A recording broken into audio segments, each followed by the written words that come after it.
तो इनका छोटा सा मैं परिचय आप लोगों से करवा देता हूँ।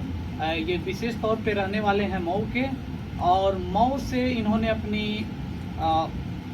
छात्र नेता के रूप में यात्रा शुरू की, और आज इस मुकाम पर ये बैठे हुए हैं। तो इस मुकाम पे आने के लिए इनको किन किन कठिनाइयों, किन किन समस्याओं का सामना करना पड़ा, इसके विषय में हम इनसे खुद जानते हैं। तो इनका नाम है ओमकार। ओमकार जी, बहुत बहुत स्वागत है आपका हमारे स्टूडियो में।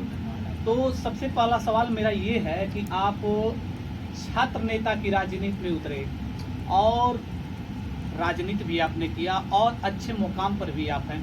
तो शुरुआती दौर का वो हालात बताइए जिस वजह से आप इस छात्र नेता की राजनीति में उतरे। सबसे पहले आप सभी दर्शकों का मैं हार्दिक स्वागत करता हूं इस यूट्यूब चैनल पे। देखिए, आपने जो क्वेश्चन किया, जो आपने प्रश्न किया कि छात्र नेता हम लोग कैसे बने, तो ये सिलसिला शुरू होता है जब मैं बीए प्रथम वर्ष का बीसीएसके पीजी कॉलेज, हमारे यहाँ मऊ में एक कॉलेज है, महाविद्यालय है, वहाँ पे मैं अध्ययनरत था। और वहीं पे मैं पढ़ाई करने के साथ साथ मैं पढ़ाई कर रहा था, तो ऐसी कुछ वाक्यांश हुआ, घटनाएँ हुई कि मुझे वहाँ पर आगे आके कुछ बोलना था। तो वहाँ पे हम लोगों ने शुरू से ही स्कूली जीवन में ही, विद्यालय जीवन में ही हम लोग स्पीच वगैरह दिया करते थे, भाषण वगैरह दिया करते थे।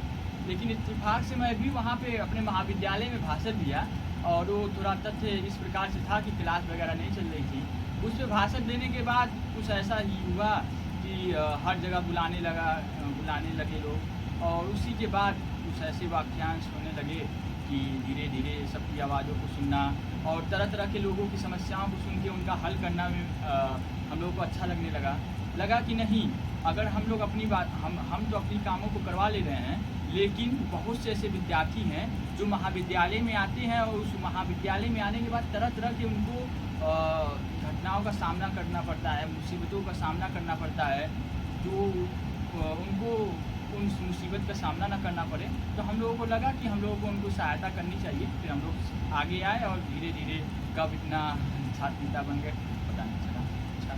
तो आपने अभी बताया कि आप छात्र राजनीति में उतरने का आपका मकसद ये था कि छात्रों से जुड़ी समस्याओं का समाधान करना। जैसे मान लीजिए परीक्षा में धांधली हो जाना, समय पे रिजल्ट ना आना, समय पर परीक्षा ना शुरू होना, छात्रों को इन तमाम मुद्दों पे एक आवाज़ की ज़रूरत थी, जो आवाज़ आपने बन के उनकी समस्याओं का समाधान कराया। और फिर ये दौर शुरू होता है आपका छात्र राजनीति से। उसके बाद आप एक भाषण के छोटे से अंश से इतना आप पॉपुलर हुए, इतना प्रसिद्ध हुए कि आपको लोग जगह जगह पे भाषण देने के लिए आमंत्रित करने लगे।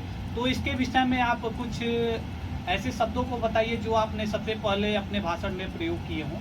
देखिए, अभी मुझे याद है कि जो पहला मेरा भाषण था अपने महाविद्यालय में, हम लोगों का कुछ एक क्लास था, उस क्लास में हम लोग बैठे हुए थे।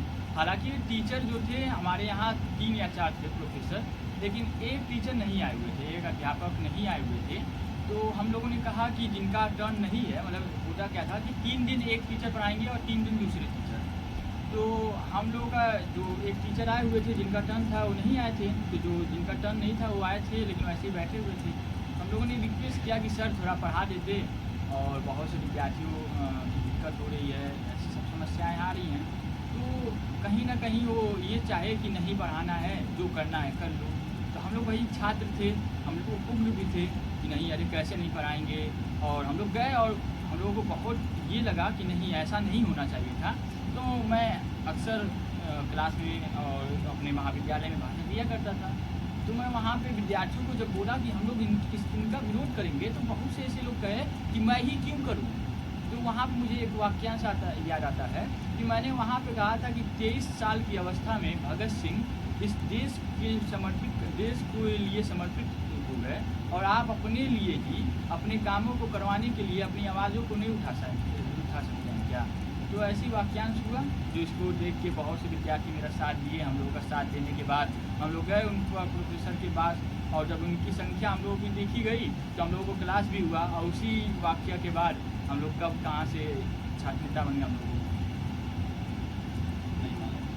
तो ओमकार जी बता रहे हैं छात्र नेता का दौर बेहद ही कठिन परिस्थितियों में शुरू हुआ, और छात्रों का भी जो समस्याएं थी उन सब पे विचार करते करते ओमकार जी इतने आगे बढ़ा है कि इनको खुद नहीं मालूम हुआ कि ये छात्र राजनीति में कब दाखिल हुए और कब निकले?